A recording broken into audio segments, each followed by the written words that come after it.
Whoopi Goldberg was outspoken, very masculine presenting. She wasn't pretty considered to them. She had locks that she didn't always retwist, just like I do. Like underneath this hat, my hair is not retwisted. Okay, and honestly, I'm okay with that. Only reason why I wear my bucket hat is because it's my staple for movies with Tay.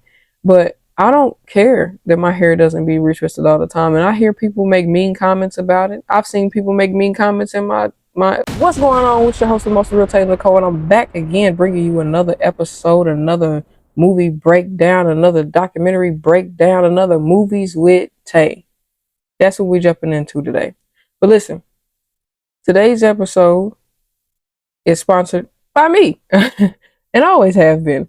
But no, I wanted to let you guys know before we get into today's episode that I will be starting a second channel that has not changed. I'm still going to do my second channel. The second channel is going to be more. Sorry about that. The second channel is going to be more conversational based.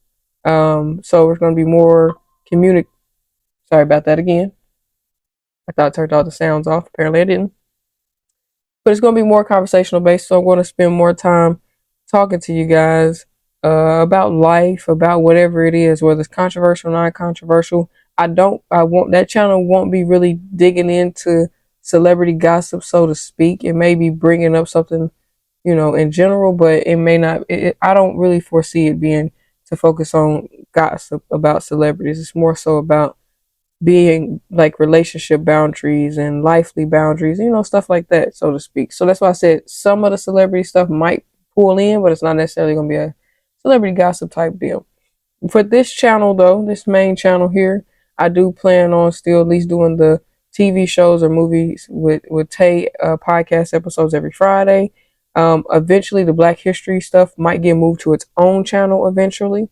And then the mini series those things might get moved to their own channel eventually.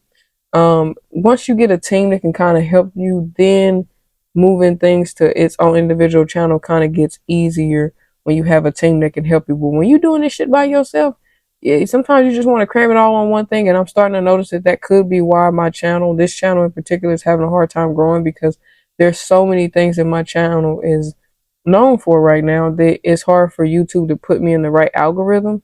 So I'm gonna eventually start moving things from one channel to its own channel. But time will tell. I'll see how this second channel works out to see if that's really the problem. Because if the second channel does well and it turns out that could be the problem, then I'll just start removing stuff from this channel to its own channel. So in other words, you'll start seeing videos probably get removed and deleted off of this channel and put over to another channel, possibly. Just wanted to let you guys know that in case you're coming here for all three of those bits of content. I will let you know before I do that, though. Before I make that decision, I will let you know that I'm going to be moving, and I'm going to tell you what channel you can go find it on, in case you're one of those who like to watch the Black History stuff. And I might still leave some of the stuff on here originally, just leave it be, and you can always come back to it, but eventually it'll get moved to its own channel. The point is, I'm going to start making some changes to try to better my advance in my career. When I start doing my own real big skits, they will be on their own channel. They will be on their own channel. And I'm talking about big skits where they're 5 to 10 minutes by themselves. They're going to be on their own channel. They're not going to be underneath this channel anymore once I start doing those big skits. Now I will finish out Anguish season 2 and 3 on this channel. But once those are done, there will be a whole nother channel for, people to go enjoy skits and reenactments of movies or TV shows. All that's going to be on a different channel. Just want to let you guys know that. Now, let's go ahead and jump into today's episode. This is episode 51. This is part 2 of number 1 on the call sheet, leading black ladies in Hollywood edition. This runs for about an hour and 32 minutes. It was released March 29th, 2025. This one was directed by Shola Lynch. Once again, this is also a documentary style movie. You can watch this on Apple TV. The cast that spoke. Now I want to give you guys the cast that spoke up front, because the ladies didn't necessarily get interviewed the same way the men did, so to speak. So I want to just give you the ladies up front in alphabetical order, and then I'll just kind of go through some key points and, go from there. So up first, we got Miss Angela Bassett, Alfred Woodard, Cynthia Erivo, Gabrielle Union, Gabrielle Sabiti. I think that's how you say her name. Gabrielle Sabiti. I'm sorry. Halle Berry, Journey Smollett, Megan Good, Nia Long, Octavia Spencer, Ruth Nega, Taraji P. Henson, Tessa Thompson, Viola Davis, and Vivica Fox. Once again, that was Angela Bassett, Alfred Woodard, Cynthia Erivo, Gabrielle Union, Gabrielle Sabiti, Halle Berry, Journey Smollett, Megan Good, Nia Long, Octavia Spencer, Ruth Nega, Taraji P. Henson, Tessa Thompson, Viola Davis, and Vivica A. Fox. Those are all the ladies that spoke. Now, just like very much so the men, the ladies were interviewed for the exact same reason, to discuss what it was like being black women in Hollywood and being considered a black leading lady in Hollywood. So, with that being said, this is kind of where this conversation is going to go based on what these ladies said. Now, I'm going to tell you right off the bat, most of the women who were speaking were women like Angela Bassett, Alfred Woodard, Whoopi Goldberg. Those are the main three women that I noticed that just were generally speaking. The rest of the ladies kind of came in when they came in, but for the most part, I noticed it was a lot more focused around those ladies, to say the least. So Angela Bassett mentioned that she had, when she came in, she mentioned that she had fell in love with acting around the age of 15-ish, and so did Alfred Woodard. She also fell in love with acting at the age of 15, and I believe so did Whoopi Goldberg. Whoopi Goldberg as well. I believe they all three of those ladies all were interested in acting at a very young age. Where Angela Bassett would grow, when Angela Bassett grew up, her aunt mentioned to her that basically don't ruin the family name by trying to go chase after a pipe dream. Her aunt is the one who told her that being an actress wouldn't pay, basically, is what her aunt told her. So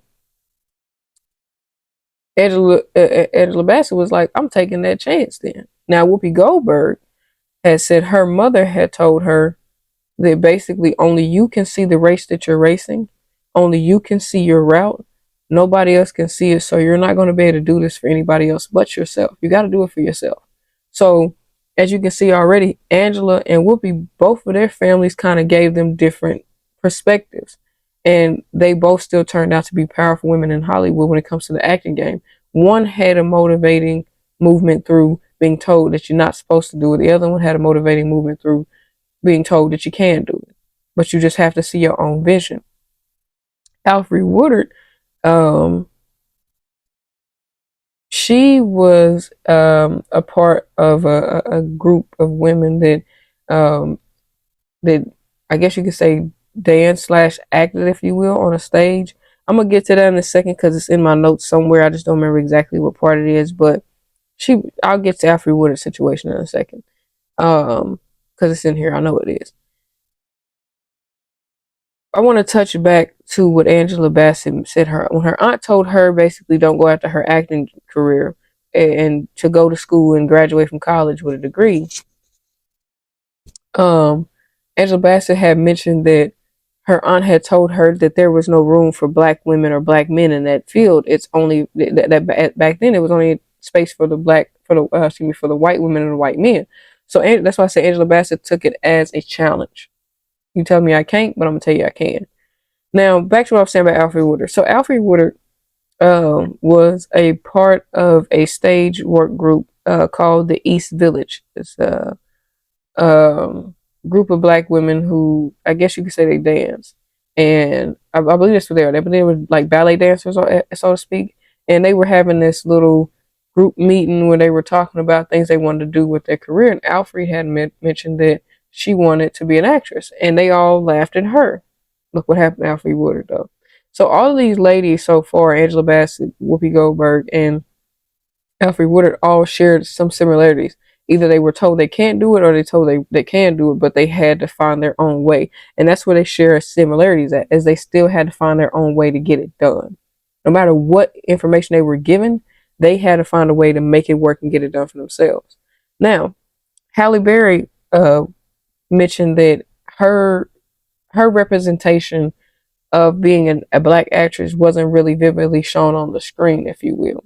At least not depicted in the way that she would want to be considered an actress. The only women that she's seen on the screen that were very similar and successful that looked like her were women like Dorothy Dandridge, which ironically she played Dorothy Dandridge in her biopic. And then Carmen Jones was another successful black woman on TV that kind of resembled or looked like Halle. And what she meant by that is Halle, I believe, if I'm not mistaken, is of a mixed race. And she was fair skinned, skinny, you know, pretty hair, if you will, if that's what you want to call it. I think all hair has a pretty texture or pretty sense to it when it's done and combed. Um, and she felt she wasn't represented good enough because of the women she's seen. So she felt like it was going to be rough for her to break into the industry, um, and become an actress. Like she just felt like it was going to be hard.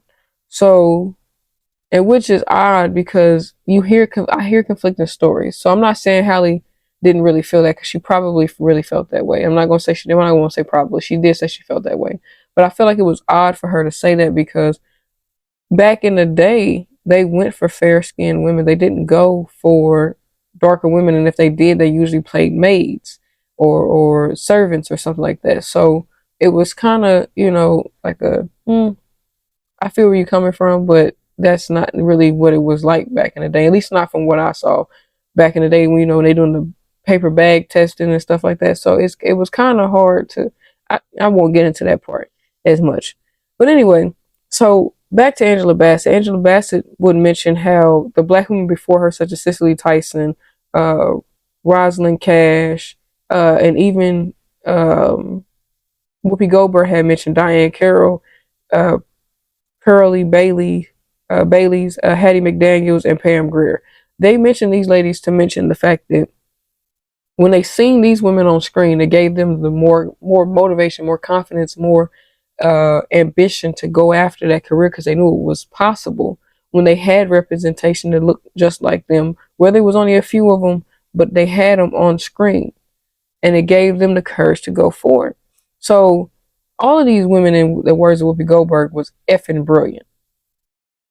They were fucking brilliant. That's what Whoopi Goldberg said. She was not lying. All those women, Pam Grier, Diane Carroll. I don't know much about Miss Pearlie Bailey's, but I know about Hattie McDaniel, Cicely Tyson, Rosalind Cash.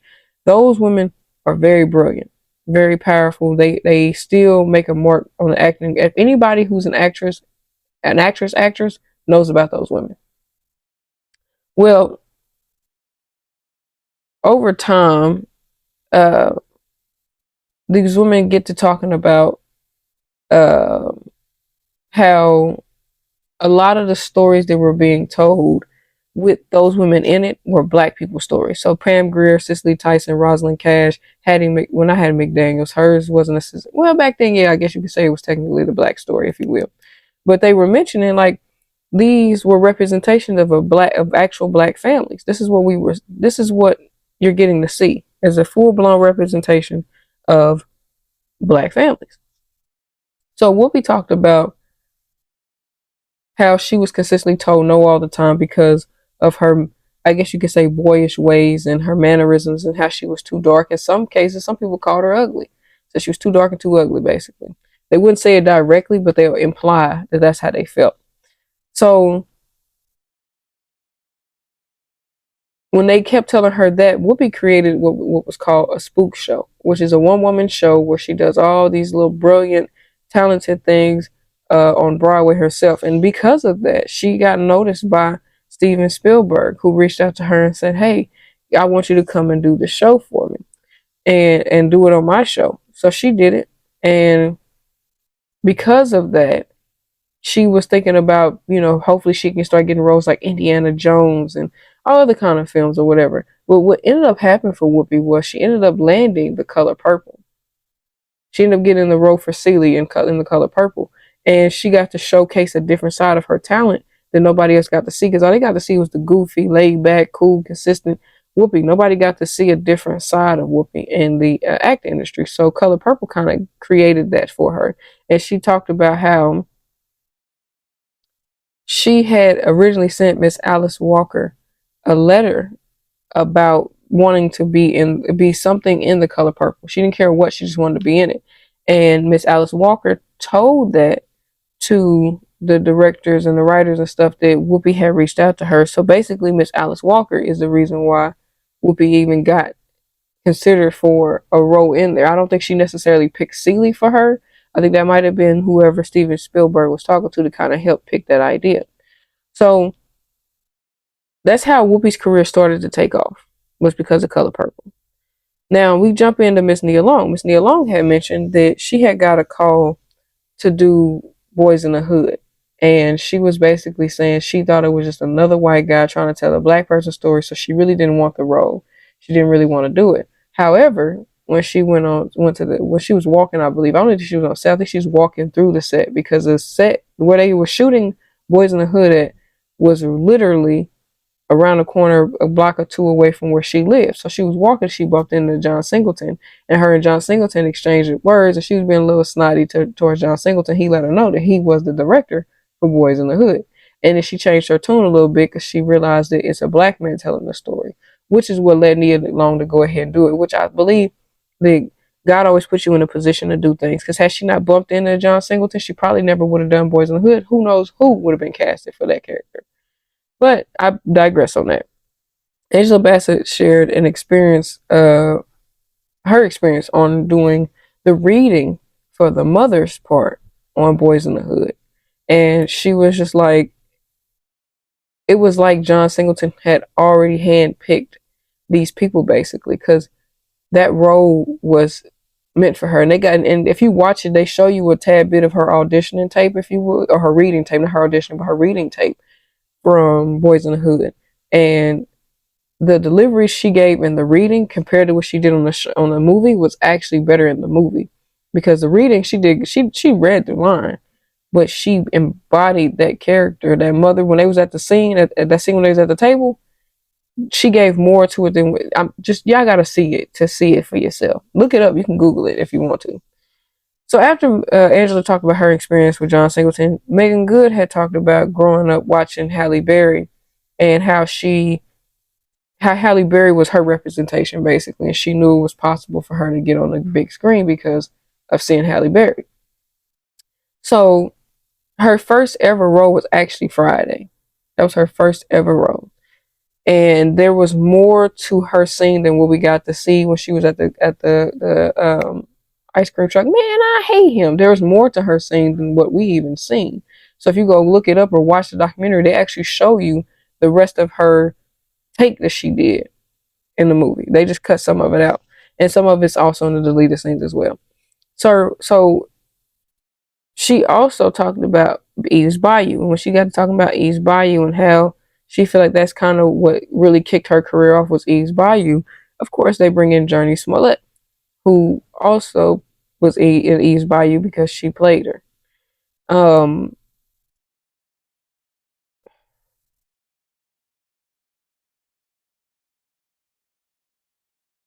Journey had mentioned that she felt like that Eve's Bayou is, in other words, what she said directly translated to, if it wasn't for Eve's Bayou, there'd be no Journey Smollett, is what what she basically alluded to. Because she basically says she couldn't see her acting career not being what it is or where it is without Eve's Bayou being in her catalog. And she talked about how that being on that set with all those black people was the first time she ever felt safe being or protected or respected on a set, was when she was on a set with nothing but black people. They understood her. They got her hair. They got her skin pigment. They understood her on that set. Made her feel safe. And that's what a lot of the women started talking about at this point. Miss Viola Davis brought this up. She talked about how her career, she would take certain projects just because she wanted to do it. Kind of like Hattie McDaniels did. She took projects because she just wanted to act. But Viola Davis said she started to choose certain projects based on what she kind of felt comfortable doing and what represented her in a black light. But she was like, but there's no guarantee you're going to get a role for what you're really looking for. So in some cases, you're going to probably be stuck taking a specific role or not taking one and just missing out on the job. So with Miss Viola Davis talking about the struggles of being a black woman in Hollywood and how there's very limited roles for black women in Hollywood. There was a lot of other women who touched based on that. And a lot of them, like Whoopi, Viola Davis, Octavia Spencer, and so forth, would mention how they were casted based upon their appearance and looks, not based off their talent, if that makes sense. So, for example, Viola Davis and Octavia Spencer, they played a lot of movies where they were the battered, broken wife, or they were a maid, or something of a stature that they felt like dark skinned women with a little bit of meat on their bones were supposed to play. Even though Viola Davis isn't really meaty, you get where I'm going with it. Well, Whoopi Goldberg talks about how Hollywood had no place for her. She was deemed not pretty enough, couldn't wear blonde wigs. Whoopi and Viola Davis shared similar stories when it came to being casted because of their skin tone. They're two of the darkest females, and next to Angela Bassett. Angela Bassett's not too dark, but she's not too light either, basically. But Viola Davis and Whoopi Goldberg are considered some of the darker women in Hollywood. So it was a little bit harder for their careers because they were considered darker. But Whoopi would always find a way to get a role. For example,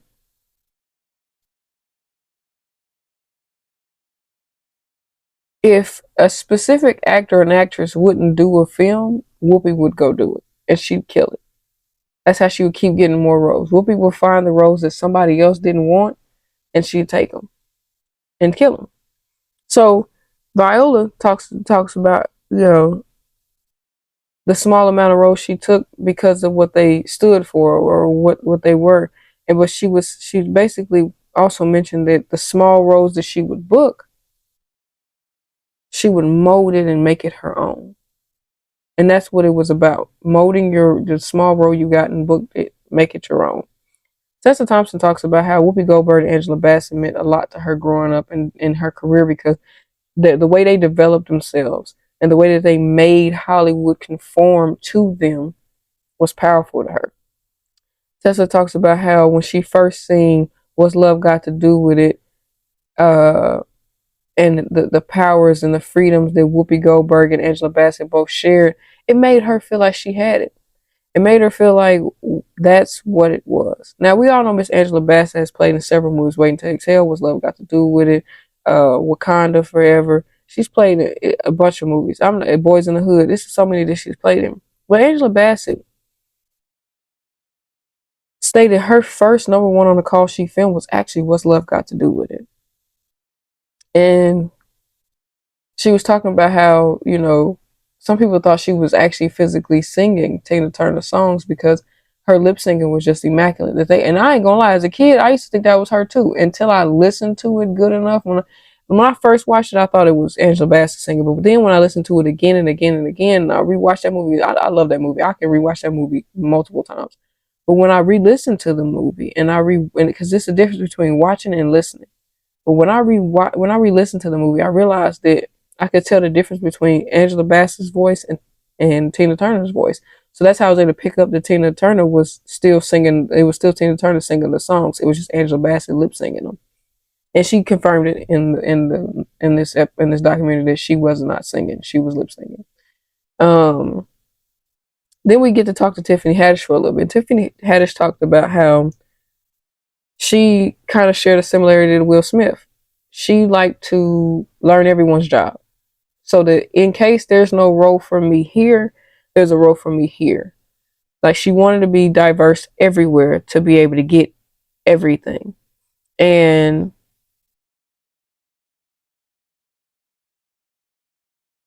one thing that she brought up that was interesting was when she said that Hollywood in America and also America, not just Hollywood, but America and Hollywood seem to think that black women share the same struggles as every other actor and actress in Hollywood. And it's false. And I already know it's false because black women share more scrutiny and they also get shunned from certain roles more often than their counterparts do, including black males. because more black you can see more black men getting roles that might have originally been thought of to have Brad Pitt or Tom Cruise or Tom Brady, hell, for that matter. But you'll see the black men actually outcast and get that role, whereas when black women, you can see, and I love some of these women I'm about to mention, but Jennifer Aniston, you can see her, she'll get a role.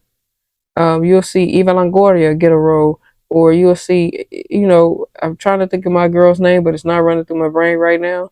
But the point is, you'll see a lot of these other great female white actresses get roles that might have been better off played by a black woman. Maybe they brought more anger, more spunk to it, more jolliness to it, but because it wasn't written for a black woman, it was written for a white one. And here's the thing about that I want to point out. In Hollywood, they can write something for a black woman, but switch it and turn it into a white woman like that.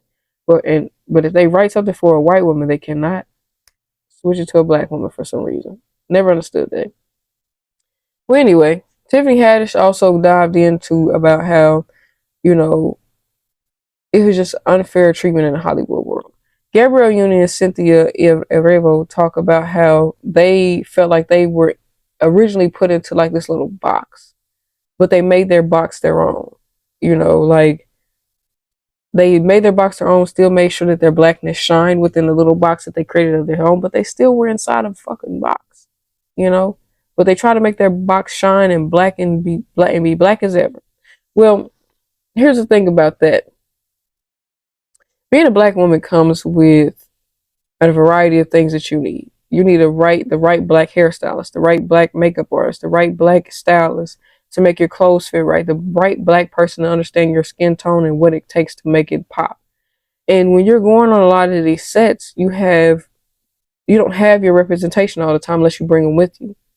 But see, women like Vivica Fox made sure the black women started getting the right representation on set, because I think it was Independence Day that she talked about how the hairstylist was a white lady who wanted to put these streaks and shit in her hair, and her hair looked a hot ass mess in an Independence Day, and it kind of did.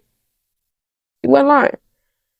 And then you got Tiffany Haddish, Megan Good, Gabrielle Union, Nia Long. All of these ladies have mentioned how they've had horrible times in Hollywood when it comes to their stylists, their makeup artists, and their hairstylists, because they don't know how to critique a black woman's, appearance correctly. You need another black woman to bring out another black woman, basically. And they were saying, like, Hollywood doesn't understand that, which is why Vivica Fox fought really hard to make sure that black women got the correct representation on screen. Now, with that being said, Hollywood control what they consider the beauty standard, which is why they wouldn't bring in a lot of black stylists for black women, because they felt like black women was going to blackify the black woman when they didn't want her to be blackified. And if you know what I mean, you know what I mean. And which is why a lot of our black women in the beginning of their careers did not look how we would envision them to look on screen. They looked how Hollywood wanted them to look, not how we know that they are supposed to look. The only time I can say a black woman looked like what I would assume was when Angela Bassett did Tina Turner. And what's love got to do with it? They had to make Angela look how Tina looked. They didn't have a choice. So, and they weren't 100%, but they were close enough for me. Now, Miss Gabby Sidibe, I think is how you say her name.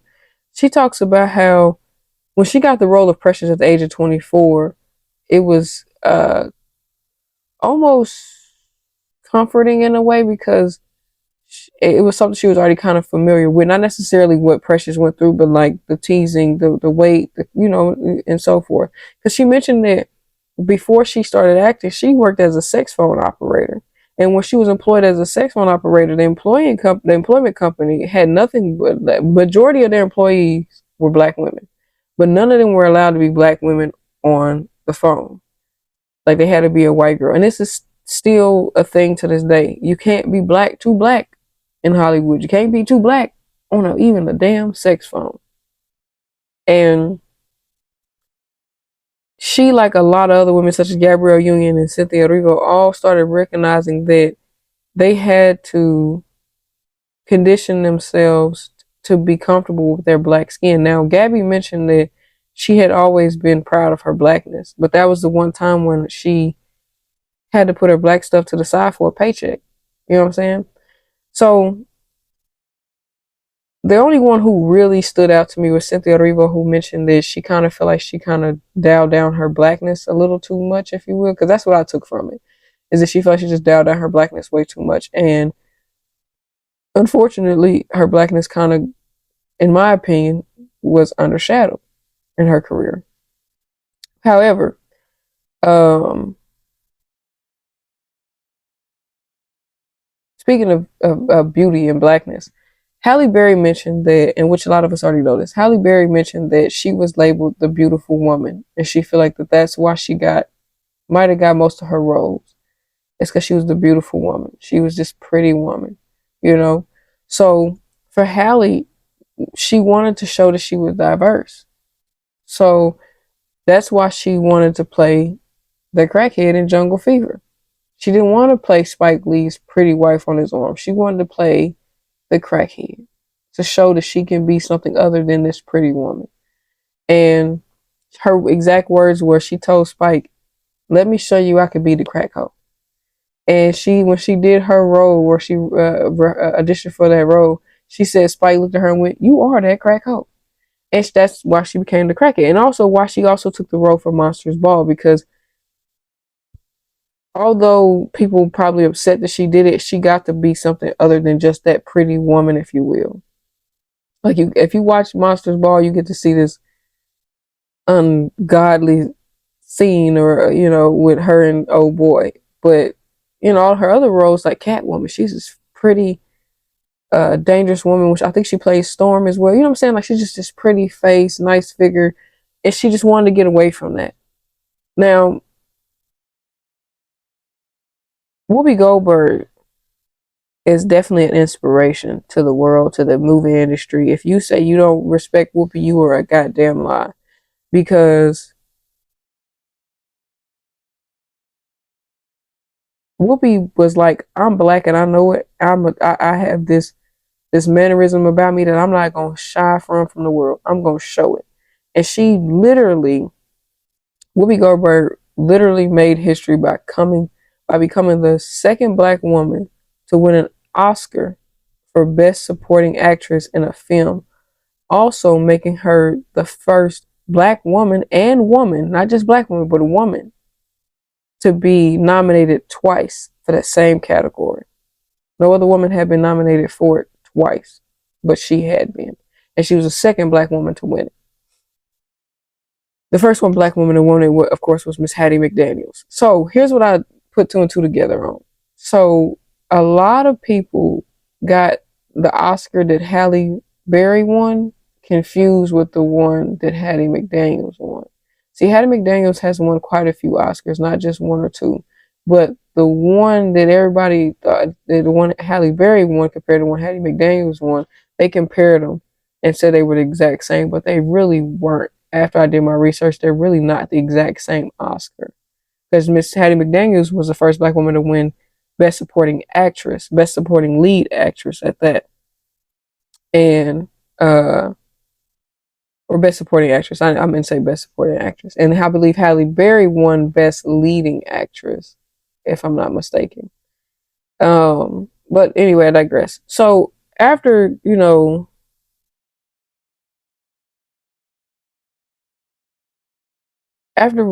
get through that part, we get to hear from Miss Octavia Spencer, who talks about how Hattie McDaniels was the first black woman that represented her on screen.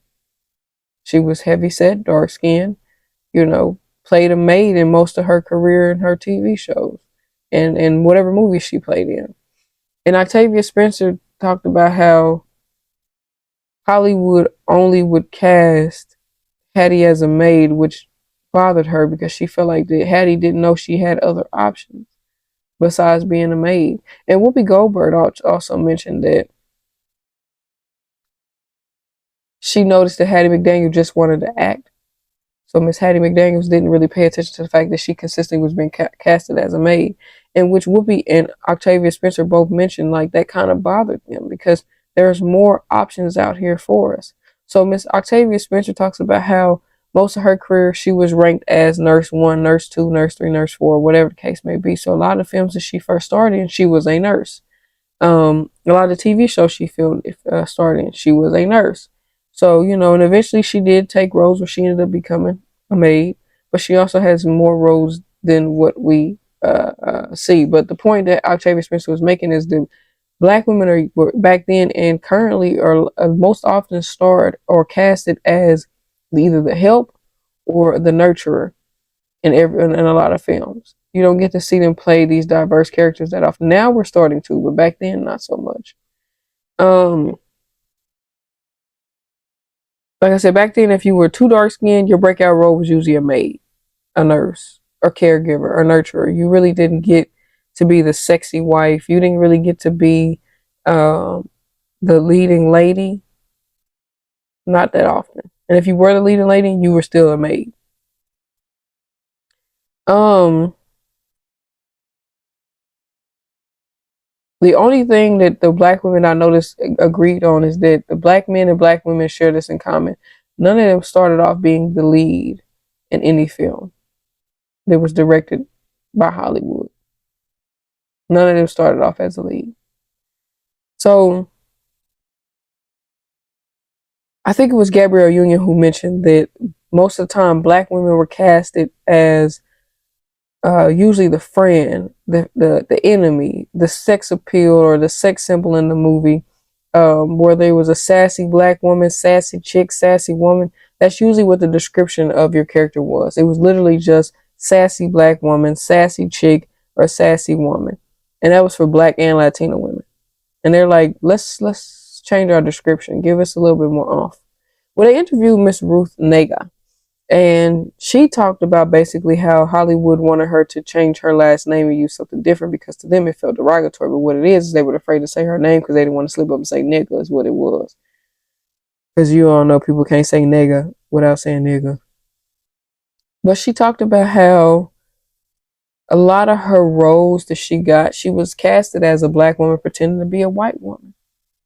She had roles where she still would play a white woman. I mean, play a black woman. Like the role I think it was called Love or something like that, In Love or Loving or something like that. I think it was called Loving, which is a biracial movie about a white man married to a black woman. That it was against the law back then and all the other jazz.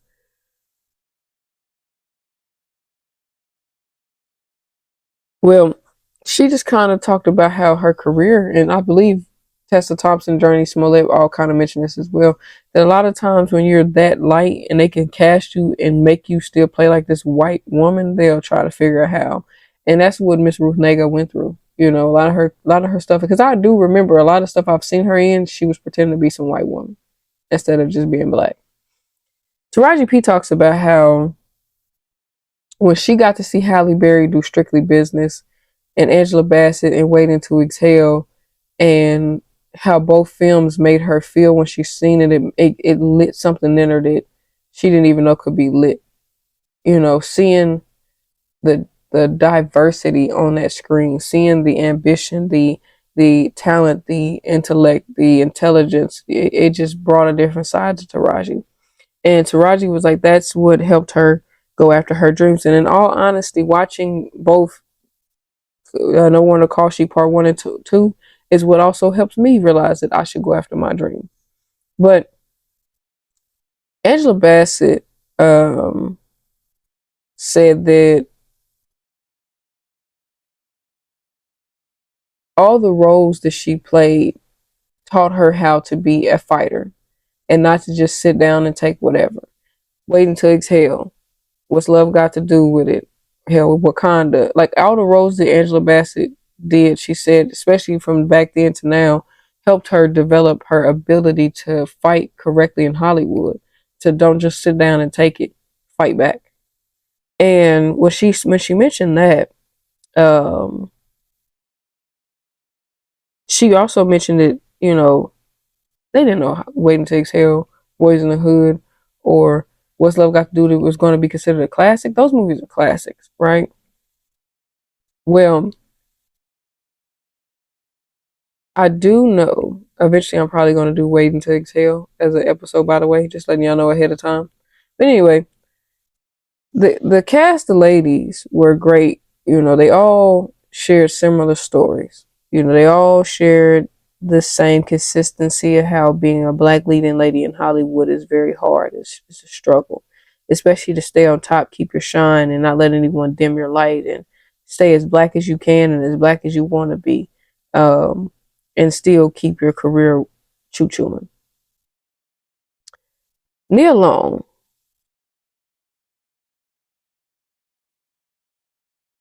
said that Love Jones is the first movie she did that made her feel like a leading lady, a leading woman. And Nia Long had did quite a few movies before she did Love Jones, but Love Jones is the one that set it off for her. Well,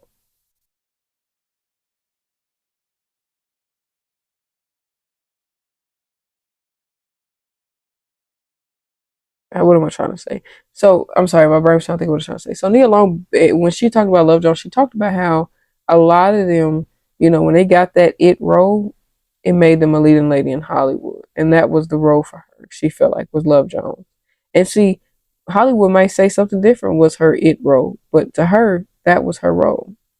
Halle Berry mentioned that, as I mentioned earlier, she did the biopic for Dorothy Dandridge, but she said that that is who she admired so much. It was admirable for her. So she loved the fact she got to play Dorothy Dandridge. Now, I don't know if it was a play on the fact that they knew she loved Dorothy Dandridge or if it's because they felt like she looked more like Dorothy Dandridge than anybody. I don't know. But I never seen the movie, the biopic. I never seen it. So I'm going to watch it and actually see how well Halle Berry did in that to see, not to say she didn't deserve it, but just to see how well she bodied that character. Um,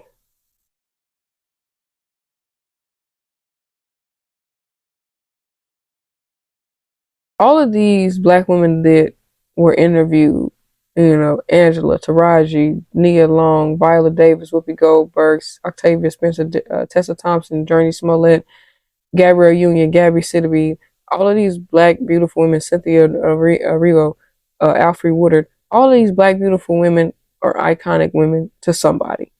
They might not be iconic to you, but they're iconic to somebody. I consider them all iconic women up and well, Journey Smollett is still on her way. Tessa Thompson's still on her way. Um, Cynthia Erivo is still on her way, and Gabby Sidibe is still on their way. But Nia Long, Taraji P, Angela Bassett, Alfre Woodard, Whoopi Goldberg, Octavia Spencer, Viola Davis, to me are iconic women. They really they some strong women. Megan Good as well, also iconic woman. They've all already carried their torch, and they're still keeping their torch lit. Um, Now, before I close this out, I want to talk about this real quick because this was very important when Halle Berry brought this up. She talked about her role in Monsters Ball and how her being nominated for Best Leading Actress. See, that's what people thought that Hattie McDaniel had, not Hattie McDaniel. I think that's what people thought Whoopi Goldberg had won. Was that. I think I said in the beginning I might have messed up what I was trying to say. But there was two other awards that Hattie McDaniels got that I think people was getting mixed up when I did my Black History thing is what I was trying to say. Because they kept trying to say I was doing the wrong one. It was the best leading actress. That's the one that Hattie McDaniels had won. And best supporting actress. Hattie McDaniels had won both of those. And I think people kept trying to say it was just the best supporting actress, but I might have messed up what I said in the beginning, so don't judge me. I'll correct it probably. But anyway, she had mentioned that when she won it, she was legitimately happy, and a lot of people were legitimately happy for her. However, Halle felt like the only way that she can really truly be happy is if she can understand that this was not a fluke, because she feel like that y'all waited 52 years to give it to me. Let's see if it takes you another 52 years to give it to another black woman. And she got that award in I think 2006, if I'm not mistaken. I want to say 2006 is when she got it. So this is why she said that she felt like it was a fluke. Because following that year, 2007, Jennifer Hudson, 2010, Monique, 2012, Octavia Spencer, 2014, Lupita Nyong'o, 2017, Viola Davis, 2019, Regina King, 2022, Irina DeBose, 2024, Davina J. Randolph, all won Oscars, but none of them were for Best Leading Actress. None of them. They all won an Oscar, but not for Best Leading Actress. So you go another 23 years. So did she win in 2006 or 2002? She won in 2002, not 2006. So you go another 23 years and not a black woman has won Best Leading Actress again. And not to mention, Viola Davis and Andrea Day both were up for Best Leading Actress against two white counterpart women for their roles. I believe Viola Davis's was for Fences and Andrea Day's was for Billie Holiday versus the United States. Neither one of them fucking won that year. Neither one of them won that year, and they should have won. I haven't even watched Billie Holiday yet, and I heard that she killed that role. I can't wait to watch that movie. And then in Fences, we all know Viola Davis killed that role. If you haven't seen that movie yet, you should probably go see it. But my point to this comes in the same point that Halle had. Y'all took 52 years to give it to Halle. You're taking 23 years to show another black woman support. But this is where it gets to the point where Whoopi made a good point. Who gives a damn about an award?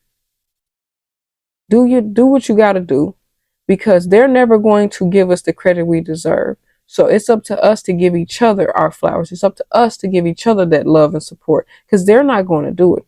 We have to do it. That's the point that this whole thing was about, was to let black women know we have to do it for each other, because nobody else is going to.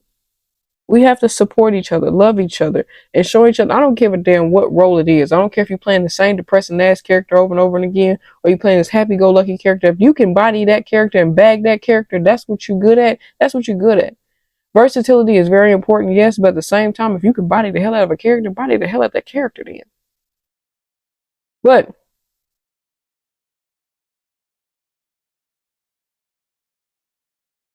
that doesn't mean that that doesn't mean it's not important for us to still get the credit we deserve. Our counterparts, and that's what we made it quite clear. It doesn't mean we shouldn't still get these awards, because we still work our ass off for them. Halle said the same thing. We just shouldn't have to keep talking about how we're not getting it because it's been 52 years or 23 years. We shouldn't have to keep saying it over and over again. Hey, what about us? We just shouldn't have to. So, in the end,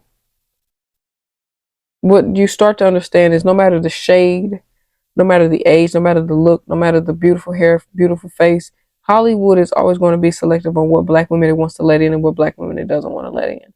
And with that being said, the same thing that was said in the males part, as black people, we have to do it ourselves. Nobody else is going to give it to us. And we have to understand and accept that sometimes when we go into the Oscars, we probably not going to walk out with nothing. And yeah, we should definitely take that shit personal.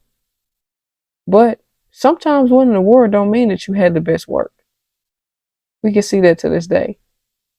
So before I close it out, I want to leave you with something that Whoopi Goldberg once said. She said, we're here. We're still here. In spite all of the things that have been said and all the wishes people have made for us to disappear. You're not, because you know who you are. You know what you do.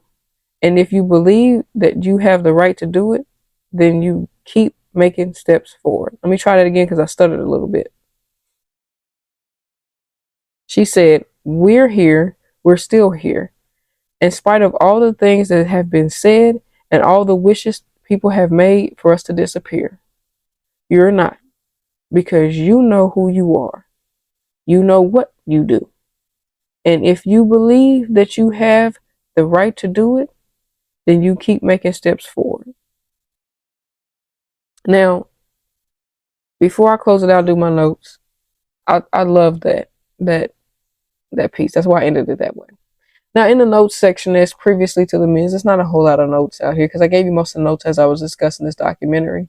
But one thing I want to point out is that for anyone who is struggling with their creativity or struggling with making the conscious decision to become an actress or to do acting work, by all means, watch this documentary, both of them, male and female, and I bet you it'll change your perspective on what you're out here doing.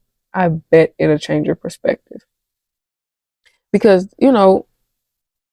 it's just, hold on, make sure this damn thing's still recording. It is. I'm almost done. Because with the way that the way that things are always done in Hollywood, you just never know what you're going to run into, to say the least, right? So just watch this and learn from what these women and men have told you, and understand that it's not just them telling you a story about how they got successful. It's a story about how the people before them struggled, how they struggled, how there's still a struggle in this world. Hell, I understand it's still a struggle. I'm trying to figure out why I put out so much work and nobody's looking.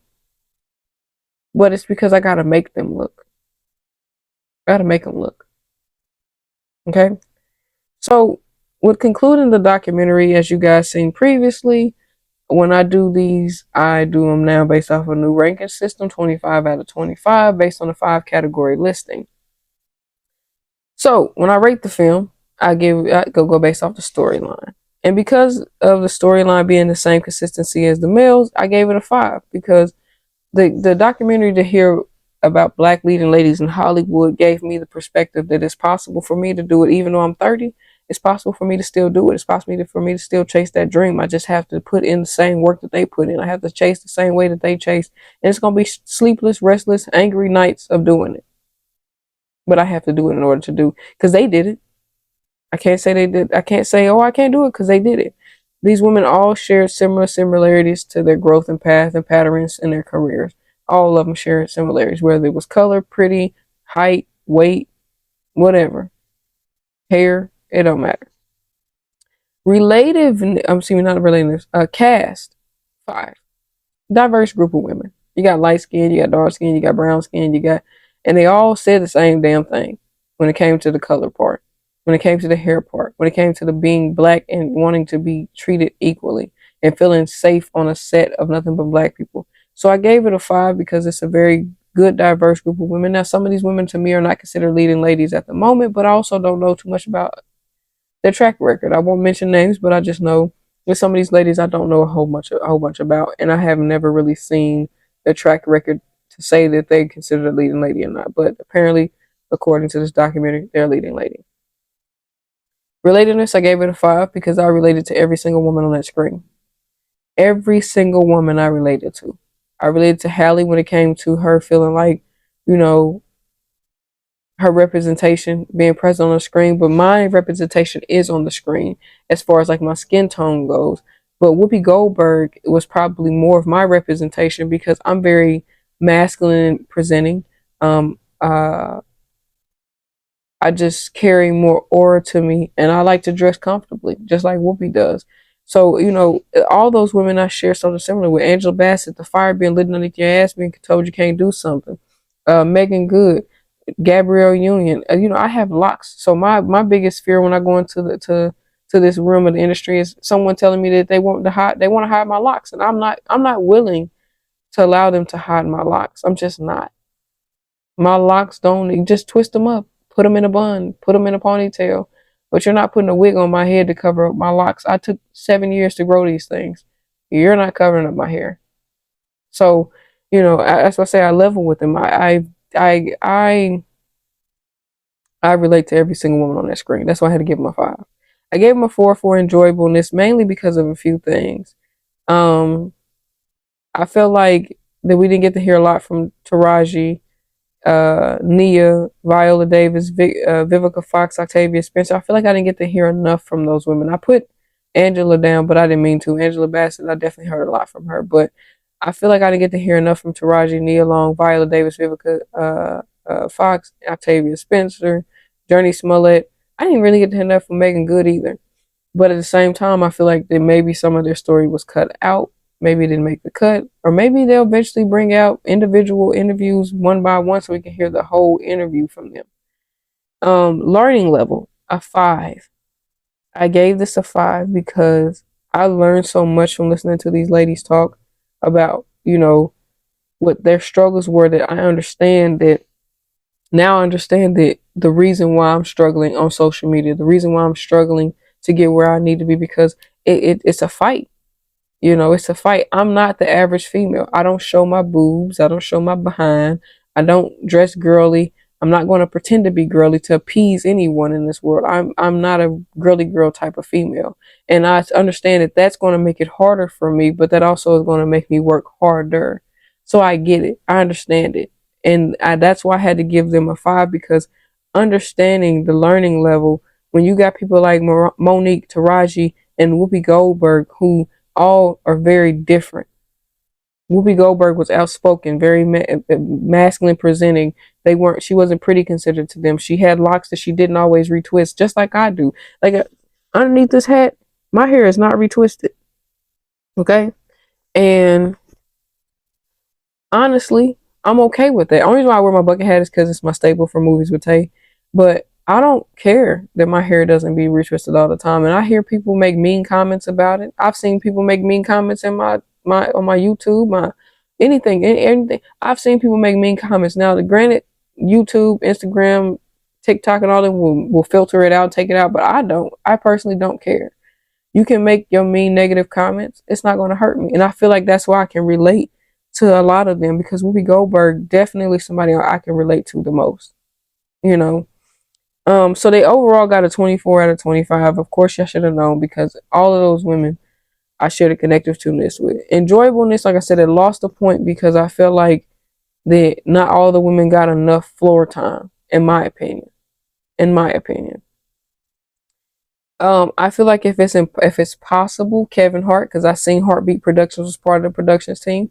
If it's possible, show us these interviews individually. Even if you gotta drop them as a series, on Apple TV. If you have the whole footage of these interviews, why not give us the full interview and let us hear each person's individual side? I get it. It's a lot of work. It's a lot of money probably goes into getting it done, but I'm pretty sure it'll pan out. I'm pretty sure it will. I have to say overall, even though both the male and females got very similar scores, they were like 2 or 3 points apart from each other. I still connect and relate more with the ladies, but I learned a lot from both sides. I learned that it's going to be one hell of a journey for me, because I share something similar that all of these people have. I'm black. I'm unapologetically black. I carry myself how I think I should be carried, and I don't give a damn what the next person has to say. That is going to be an uphill battle for me when it comes to me breaking into this industry, because I'm not going to find my John Singletons. I'm not going to find my Tyler Perrys. I'm not going to find my Spike Lees, my Denzel Washingtons, until I make it in those rooms. Because right now, where I'm standing, I am my own room. I have no other room. I am my own room. And that is what Whoopi Goldberg, that's why I'm going to keep pounding back to her, because that is who I resonated with the most. I really thought I was going to resonate with maybe Angela Bassett, Alfred Woodard, or Viola Davis, or Octavia Spencer. Hearing Whoopi Goldberg talk, I realized I resonate and connect with her more than any other female out here. I resonate with her better than anyone. Anyone on this cast, I resonate with her the most. So, with that being said, argue with your mama. Your girl is closing out. I do appreciate you guys for tuning in with me. Like I said, keep in mind we got 9 more episodes before we switch over to TV shows with Tay. I still have to lay out how I'm going to do that one, but that's okay, because I got 9 weeks to figure that shit out. You guys stay blessed, highly favored. Appreciate you for showing love. Peace out.